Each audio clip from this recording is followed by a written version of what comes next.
Kanglipau thang ming tabiri basing mutaram nokchari ngasi ayukta phongkiba pauche singda yumpham oiba maru oiba pau khara update tawjari ahanba Richter scale 7.7 magnitude yawna hakiba jwarda Myanmar amadi Thailand state of emergency lauthokre ngarang ayuk pung 13 minute yankairom taba matamda yamna akanba mongda yumlonariba Myanmar gi Chakang city da epicenter oiduna Richter scale 7.7 magnitude yawna hakiba jwarda Thailand gi Bangkok ta building kaya ningkhairak tuna miyoi kuntra rom sikibaga loinana miyoi cha kaya asok apan nangankhre amadi Chakang division da leiba division asibu phauna haliba inwa thong namthakre hairi akanba yuha asi hakraba matung after sokta akanba mongda Bangkok amadi Myanmar gi Mandalay city da yuha hakiba yuha aduda maru oina Bangkok city da awangba building kaya ningkhairak tuna miyoi kuntra rom hena siba yauki aduga miyoi chama hena asok apan nangki hairi Mandalay city dasu awangba building khara ningkhairak pagi pau Irrawaddy da report tawri adubu Myanmar gi oina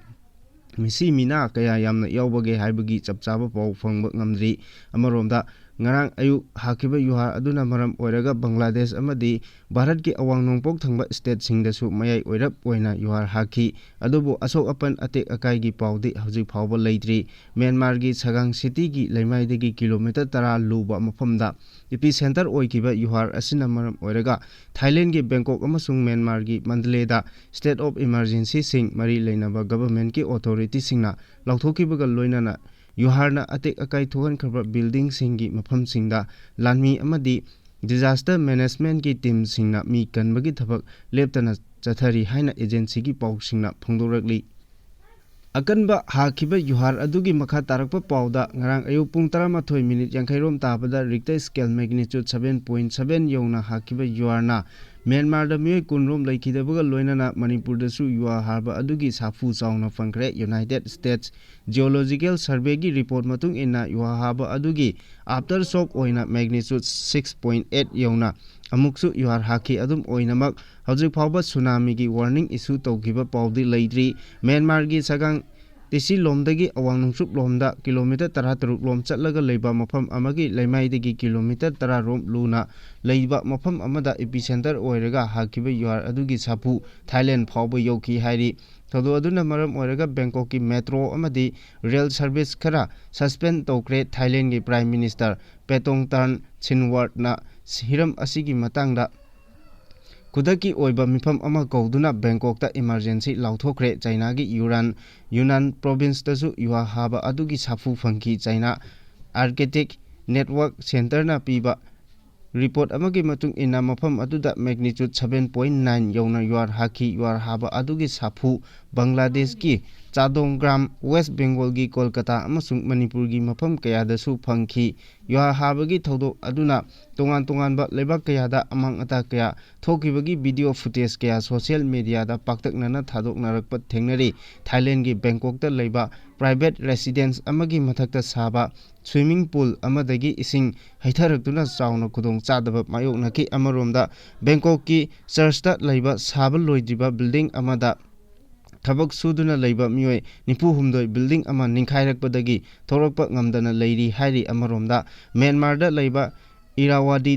turel gi mathakta saba ariba thong ama tekre amadi yum kaya amang ata thokre Mandalay da miyoi kaya building ningkhairakpana maram oiraga manungdagi tholakpa yadana leiramba yai haina panari masigi mathakta Mandalay gi airport su thodok aduna maram oiraga chawna amang ata thokre Myanmar Shan state ta leiba town gi city da leiba monastery ama chawna atu ate akai thokre hairi hojik phawbagi oina yuar hakiba aduda miyoi kaya yamna amangata thokrabage haibagi chapchaba apunba reporti phangba ngamdri amaromda ngarang ayuk pung 13 minute yankai rom tabada hakiba yuar adugi safu Manipur da su mapung phana phangki yuar adu minute amarom leptana harakpadagi miyamna mipainaduna saphagadaba mapam singda chenthokna rakhi khanghodana harakpa yuar aduna maram oiraga Imphal gi new secretariat building da mathok tawduna leiramba official sing amadi mafam aduda lakpa miyam building adugi mapanda chenthoknarakpa thengnaki Khwairambal Kaithen gi Rup Mahal Tengki tongan ba building da leiba miyoi kayasu saphagadaba mafam singda chenthoknarakhi atum oinamak yuar haba aduna maram oiraga Manipur gi oinadi hauzik phawbagi oina amang ata amadi asok apan yaubagi pau leitri makha tarakpa pauda The Immigrant and Foreign Bill lisingani kunmanga Lok Sabha da pass tokre India gi national security da singna rakba sing leibak sida changaloi haina Amit Shah na asawbaga loinana phongdokre India asi mithung sang nate kanagumba lebak asigi damak chawkhat thorangda angamba thodang launaba lakpa singdi taramna okani adubu lebak asigi national security da chingnarakpa singdi changba yaroi haina Union Home Minister Amit Shah na asawbaga loinana phongdokre Lok Sabha da ngarang Immigrant and Foreign Bill lisingani kunmanga pass taunaba khanarakpagi debate da bakum piriduna Union Home Minister na hai lebak asigi national security da singnarakpa mioi amata India da changba yaroi Bangladeshi sing natraga Rohingya sing oirabasu makoina karigumba India da changlaklaga charangnaba phibam ama mayokna halakpa honarakpa tarabadi makoigi mathakta akanba action lokhatkani sahi hokiba tara asida Indiana malemgi oina sel thumgi phibam khwaidagi hena phagalakpa mangasuba lebak oiri malemgi khwaidagi chauna economy singi manungda India asi masek mangal naina changsil lakliba lebak amani India asi polam chairam chabagi half ama oiri amadi malemgi lebak kaya dagi miyoi kaya India da lakli amaromda atopa lebak ki miyoi kaya na lebak asida awaba phibam mayok na riba asi kibadagi India da masagi ojaba thinabagi damak changsilaklaga saidangpham loduna leiri Rohingya oirabasu Bangladeshi oirabasu karigumba India da makoina changlaklaga charangnaba phibam thogalaklabadi makoigi mathakta chapchaba action lokhatkani mitop changsilakpagi wafam asi tokhaiba issue ama nate masi lebak asida thengnariba tongan ba issue singa mari leinaba ngaktani national security gi oiba mityengda yengba tarabadi lebak asiga atopa lebak singa tainariba ngamkai paringda kana changlakli haibadu kupna senabagi tangai fadaba lei lebak asigi international security da singnarakwa miyoi kana changlakli bage haibadu lengakna kupna yengsilli haina makha taki makha tarakpa update Manipur yauna state kharada demilitarization exercise pangthoknaba demilitarization Commission na semdoklaba lisingani amagi census da base tawduna delimitation act lisingani anigi matung inna draft working table ama semkhre Manipur yauna state kharada delimitation exercise pangthoknaba delimitation commission na semdoklaba lisingani amagi census da base tawduna delimitation act lisingani anigi matung inna draft working table ama semkhre amaromda delimitation exercise asi commission na hek lauthokkibaga Congress Party na ngarang press conference amada lisingani amagi census ta base tawduna pangthokani haina tawriba delimitation asi support tawde amadi masida BJP na karige damak tuminna lesilibano haina hangli chief minister oiramba MLA Okram Ibobina phongthokibada Manipur gi district kharada missing asi chada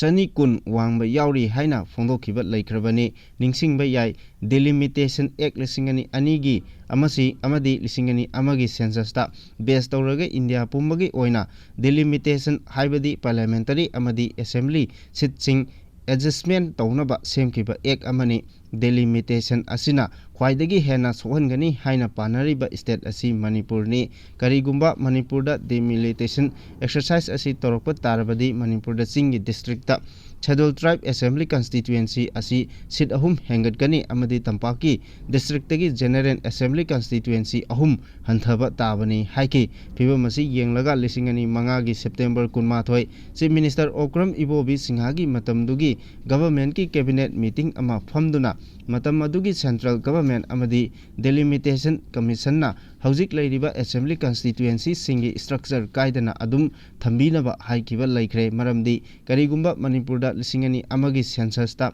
base tawraga delimitation exercise tawba tarabadi ching amadi tampaki marakta khaibung taba nadraga khana chainaba tholakpa yabagi oithokpa leigani haina observation piduna lakhibani masigi matung tarakpada hiram asiga mari leinana all political party gi mifam kauduna Manipur state ki oina lisingani ama census asigi asoiba kaya leibana hariba census asi semdoktriba fawba Manipur gi oina delimitation exercise tohandanaba warep lokhibani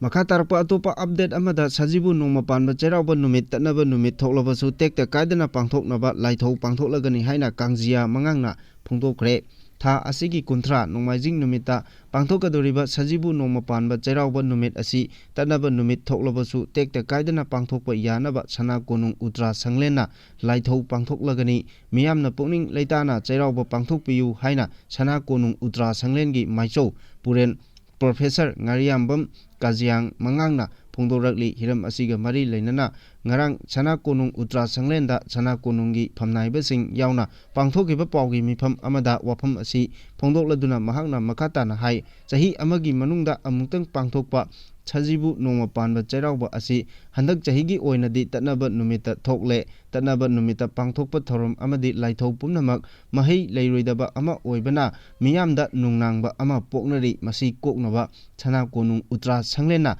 laithau pangthoknaba phirep lore tatnaba numit haibasi thakta leiriba marol taret amadi khada leiriba marol taret haibadi nonglen taret amadi leiron taret asi Samnadaba numitni nonglei taret amadi leiron taret ki thong asi ngairel lining thau amadi angai leima haiba imana sangliba numitni tanaba numit asi laithau amadi lairembi anina pothaba numitni tanariba numit asida laigi thorom pangthokpa yanaba sana konung utra sanglena sajibugi nongma panba chairauba numitki ayu pung taret ki mamangda angai ren lining thau amadi Angai leima imada athenpot katuna amadi laithau pangthoktuna irat thongni pangthoknaba thorom tawgani laithau asi pangthoktuna lining thau amadi lairembi ani asida haijaraba matungdadi numit asigi ayuk pung nipal haibadi pung 12 de tatnaba leiraroi maram asina leibak miyamna jingnadana amadi pukning leitana chairauba numit asigi Ayuk pung taruk tagi numidang pung taruk phawbagi manungda chairaubagi thoramsing mapung phana pangthokpiyu haina mahakna makhatana phongdorakli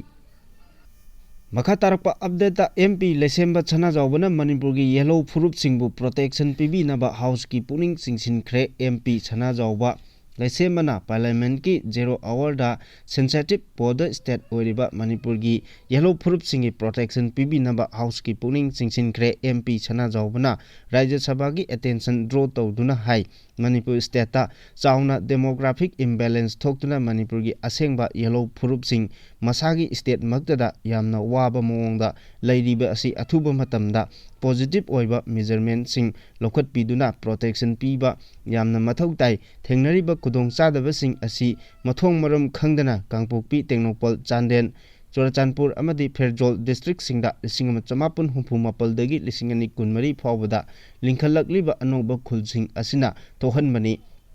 Hariba matam asida anoba khul chatret kunthamathoi dagi 1913 abnormal oina anoba khul chamanga marifudra humdoi hengalakpa thengnari masi chahi yankhai asida chada chamaga kunithoi hengalakpani haina lobba yai adubu MP Chana Jaubana karamba Furupno haina mayek sengna pandrabasu hariba district sing asigi anoba khul sing asida kuki jo marna namna khundaba mafam singna hena thengnari haina phongdoki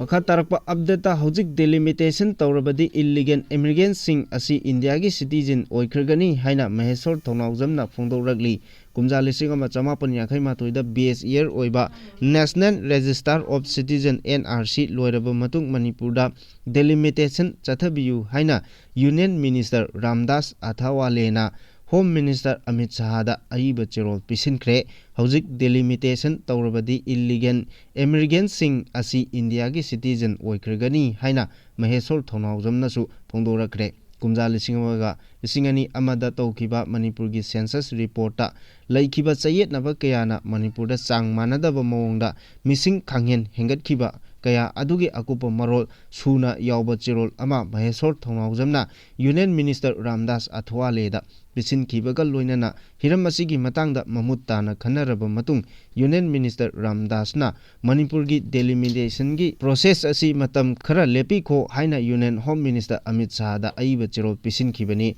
Union Minister Ramdas na pisin khiba chirol aduda Manipurda lairiba chayet naba pumba yawba document sing adusu attest tawkibaga loinana lairiba chayet naba pumba yawba document sing adusu attest tawkibaga loinana lairiba chayet naba sing loisinna ꯆꯠꯅꯕ 1980 ꯕꯦꯁ year ꯑꯣꯏꯔꯒ NRC ꯄꯥꯡꯊꯣꯛꯂꯒ 2012ꯒꯤ census report ꯂꯧꯔꯕ ꯃꯇꯨꯡꯗ ꯗꯦꯂꯤꯃꯤꯇꯦꯁꯟ ꯑꯁꯤ ꯆꯠꯊꯕꯤꯌꯨ ꯍꯥꯏꯕ ꯋꯥꯐꯝꯁꯤꯡ ꯄꯟꯈꯤ꯫ ꯍꯤꯔꯝ ꯑꯁꯤꯒꯤ ꯃꯇꯥꯡꯗ ꯃꯍꯦꯁꯣꯔ ꯊꯣꯡꯅꯥꯎꯖꯝꯅ ꯊꯥꯗꯣꯔꯛꯄ video release ꯑꯃꯗ ꯍꯥꯏ ꯗꯦꯂꯤꯃꯤꯇꯦꯁꯟ ꯑꯦꯛ 2002ꯒꯤ ꯃꯇꯨꯡ ꯏꯟꯅ 2002ꯒꯤ ꯁꯦꯟꯁꯁꯇ ꯌꯨꯝꯐꯝ ꯑꯣꯏꯔꯒ ꯀꯔꯤꯒꯨꯝꯕ ꯗꯦꯂꯤꯃꯤꯇꯦꯁꯟ ꯑꯁꯤ ꯆꯠꯊꯈꯤꯕ ꯇꯥꯔꯕꯗꯤ ꯃꯅꯤꯄꯨꯔꯗ ꯈꯨꯟꯗꯥꯔꯤꯕ ꯌꯦꯜꯍꯧꯃꯤꯁꯤꯡ ꯃꯁꯥꯒꯤ ꯃꯔꯝꯗꯝꯗ ꯃꯁꯥꯒꯤ ꯍꯛ ꯃꯥꯡꯕ ꯈꯛꯇ ꯅꯠꯇꯅ ꯇꯨꯡꯗ ꯑꯆꯧꯕ ꯑꯃꯥꯡꯕ ꯀꯌꯥ ꯂꯥꯛꯀꯅꯤ꯫ 2002ꯒꯤ ꯁꯦꯟꯁꯁ ꯔꯤꯄꯣꯔꯠ ꯑꯁꯤ ꯆꯌꯦꯠꯅꯕ ꯌꯥꯝꯅ ꯂꯩꯈꯤꯕ ꯁꯦꯟꯁꯁ ꯑꯃꯈꯛꯅꯤ꯫ ꯁꯦꯟꯁꯁ ꯑꯁꯤꯒꯤ ꯃꯇꯨꯡ ꯏꯟꯅ ꯃꯅꯤꯄꯨꯔꯒꯤ ꯀꯥꯡꯄꯣꯛꯄꯤ, ꯆꯨꯔꯥꯆꯥꯟꯄꯨꯔꯅꯆꯤꯡꯕ ꯗꯤꯁꯇ꯭ꯔꯤꯛ ꯀꯌꯥꯗ ꯍꯦꯟꯒꯠꯐꯝ ꯊꯣꯛꯄ ꯃꯤꯁꯤꯡꯒꯤ ꯆꯥꯡꯗꯒꯤ ꯀꯥ ꯍꯦꯟꯅ ꯌꯥꯝꯅ ꯍꯦꯟꯒꯠꯂꯛꯄꯗꯒꯤ ꯃꯇꯝ ꯑꯗꯨꯗ ꯃꯥꯏꯀꯩ ꯀꯌꯥꯗ ꯆꯔꯥꯡꯅꯕ ꯊꯣꯛꯈꯤꯕꯅꯤ꯫ 2002ꯒꯤ ꯁꯦꯟꯁꯁ ꯔꯤꯄꯣꯔꯠꯇ ꯏꯟꯗꯤꯌꯥꯒꯤ ꯑꯣꯏꯅ 1981ꯗꯒꯤ 2001 ꯐꯥꯎꯕꯒꯤ ꯗꯦꯀꯥꯗꯦꯜ ꯒ꯭ꯔꯣꯊ ꯑꯁꯤ 21.50 ꯑꯣꯏꯈꯤ, ꯑꯗꯨꯕꯨ ꯃꯅꯤꯄꯨꯔꯒꯤ ꯑꯣꯏꯅꯗꯤ 30.0 ꯑꯣꯏꯈꯤ꯫ ꯔꯤꯄꯣꯔꯠ ꯑꯁꯤꯒꯤ ꯃꯇꯨꯡ ꯏꯟꯅ ꯃꯅꯤꯄꯨꯔꯒꯤ ꯗꯤꯁꯇ꯭ꯔꯤꯛ ꯈꯔꯗ ꯍꯥꯟꯅ ꯂꯩꯔꯝꯕ ꯃꯤꯁꯤꯡ ꯑꯁꯤꯒꯤ ꯆꯥꯗ 100 ꯍꯦꯟꯒꯠꯅ ꯂꯩꯔꯝꯕ ꯊꯦꯡꯅꯈꯤ꯫ ꯃꯈꯥ ꯇꯥꯔꯛꯄꯗ ꯂꯨꯋꯥꯡꯊꯦꯝ ꯃꯨꯀꯦꯁ ꯃꯥꯡꯈꯤꯕꯒꯤ ꯑꯞꯗꯦꯠꯇ ꯊꯥ ꯑꯁꯤꯒꯤ 13ꯇ ꯌꯨꯝꯗꯒꯤ ꯊꯣꯛꯈꯤꯕꯗꯒꯤ ꯉꯁꯤ ꯐꯥꯎꯕ ꯊꯤꯕ ꯈꯪꯗꯅ ꯂꯩꯔꯤꯕ ꯂꯨꯋꯥꯡꯊꯦꯝ ꯃꯨꯀꯦꯁꯀꯤ ꯂꯪꯂꯥ ꯂꯪꯖꯤꯡ ꯈꯪꯅꯕ ꯃꯅꯤꯄꯨꯔ ꯄꯨꯂꯤꯁ, ꯑꯁꯥꯝ ꯔꯥꯏꯐꯜ ꯑꯃꯗꯤ ꯇꯣꯉꯥꯟ ꯇꯣꯉꯥꯟꯕ ꯁꯦꯀ꯭ꯌꯨꯔꯤꯇꯤ ꯐꯣꯔꯁꯁꯤꯡꯅ ꯑꯀꯟꯕ ꯃꯑꯣꯡꯗ ꯊꯤꯕ ꯍꯨꯝꯕꯒꯤ ꯊꯕꯛ ꯆꯠꯊꯔꯤ ꯍꯥꯏꯅ ꯃꯅꯤꯄꯨꯔ ꯄꯨꯂꯤꯁꯅ ꯊꯥꯗꯣꯔꯛꯄ ꯆꯦꯔꯣꯜ ꯑꯃꯅ ꯐꯣꯡꯗꯣꯔꯛꯂꯤ꯫ ꯆꯦꯔꯣꯜ ꯑꯁꯤꯅ ꯃꯈꯥ ꯇꯥꯅ ꯍꯥꯏ ꯀꯩꯁꯥꯝꯄꯥꯠ ꯂꯩꯃꯖꯝ ꯂꯩꯀꯥꯏꯗꯒꯤ ꯑꯦꯜ ꯒ꯭ꯌꯥꯅꯦꯟꯗ꯭ꯔꯣ ꯗꯥꯁꯀꯤ ꯃꯆꯥꯅꯨꯄꯥ ꯂꯨꯋꯥꯡꯊꯦꯝ ꯃꯨꯀꯦꯁ ꯊꯥ ꯑꯁꯤꯒꯤ 13ꯇ ꯃꯌꯨꯝꯗꯒꯤ ꯊꯣꯛꯈꯤꯕꯗꯒꯤ ꯊꯤꯕ ꯈꯪꯗꯅ ꯂꯩꯔꯛꯈꯤꯕꯅꯤ꯫ ꯃꯍꯥꯛꯀꯤ ꯂꯪꯂꯥ ꯂꯪꯖꯤꯟ ꯈꯪꯗꯣꯛꯅꯕꯒꯤꯗꯃꯛꯇ ꯁꯦꯀ꯭ꯌꯨꯔꯤꯇꯤ ꯐꯣꯔꯁꯅ ꯃꯔꯨꯑꯣꯏꯕ ꯕꯤꯁꯅꯨꯄꯨꯔ ꯑꯃꯗꯤ ꯆꯨꯔꯥꯆꯥꯟꯄꯨꯔ ꯗꯤꯁꯇ꯭ꯔꯤꯛꯀꯤ ꯂꯣꯟꯅꯕ ꯃꯐꯝꯁꯤꯡ, ꯖꯧꯖꯥꯡꯇꯦꯛ ꯑꯃꯗꯤ ꯑꯣꯜ ꯀꯁꯥꯔ ꯔꯣꯗꯅꯆꯤꯡꯕ ꯇꯣꯉꯥꯟ ꯇꯣꯉꯥꯟꯕ ꯃꯐꯝ ꯀꯌꯥꯗ ꯑꯦꯗꯚꯥꯟꯁ ꯇꯦꯛꯅꯤꯀꯦꯜ ꯗꯦꯇꯥ ꯑꯦꯅꯥꯂꯥꯏꯁꯤꯁ ꯑꯃꯗꯤ ꯏꯟꯇꯦꯂꯤꯖꯦꯟꯁ ꯔꯤꯄꯣꯔꯠꯀꯤ ꯃꯇꯦꯡꯒ ꯂꯣꯏꯅꯅ ꯊꯤꯕ ꯍꯨꯝꯕꯒꯤ ꯊꯕꯛ ꯆꯠꯊꯔꯤ꯫ ꯑꯣꯊꯣꯔꯤꯇꯤꯅꯁꯨ ꯁꯔꯆ ꯑꯣꯄꯔꯦꯁꯟ ꯑꯁꯤꯒꯤ ꯁ꯭ꯇꯔꯦꯇꯦꯖꯤꯁꯤꯡ ꯌꯥꯠꯊꯣꯛꯂꯕ ꯑꯋꯥꯡꯕ ꯊꯥꯛꯀꯤ ꯁꯦꯀ꯭ꯌꯨꯔꯤꯇꯤ ꯀꯣꯑꯣꯔꯗꯤꯅꯦꯁꯟ ꯃꯤꯐꯝ ꯄꯥꯡꯊꯣꯛꯂꯤ꯫ ꯀꯅꯥꯒꯨꯝꯕ ꯃꯔꯤ ꯂꯩꯅꯕ ꯏꯟꯐꯣꯔꯃꯔ ꯅꯠꯇ꯭ꯔꯒ ꯁꯔꯆ ꯑꯣꯄꯔꯦꯁꯟ ꯑꯁꯤꯗ ꯃꯇꯦꯡ ꯑꯣꯏꯒꯗꯕ ꯄꯥꯎꯃꯤꯁꯤꯡ ꯂꯩꯔꯕꯗꯤ ꯄꯨꯂꯤꯁꯇ ꯄꯥꯎ ꯄꯤꯗꯨꯅ ꯃꯇꯦꯡ ꯄꯥꯡꯕꯤꯌꯨ ꯍꯥꯏꯅꯁꯨ ꯆꯦꯔꯣꯜ ꯑꯁꯤꯅ ꯃꯈꯥ ꯇꯥꯅ ꯐꯣꯡꯗꯣꯛꯂꯤ꯫ ꯃꯈꯥ ꯇꯥꯔꯛꯄ ꯑꯞꯗꯦꯠꯇ ꯀꯨꯀꯤ ꯈꯨꯠꯂꯥꯏ ꯄꯥꯏꯕꯁꯤꯡꯅ ꯁꯥꯔꯝꯕ ꯕꯪꯀꯔ ꯑꯃ ꯃꯩ ꯊꯥꯗꯣꯛꯇꯨꯅ ꯃꯥꯡꯍꯟꯈ꯭ꯔꯦ, ꯂꯥꯜꯍꯧꯕ 3 ꯐꯥꯒꯠꯈ꯭ꯔꯦ꯫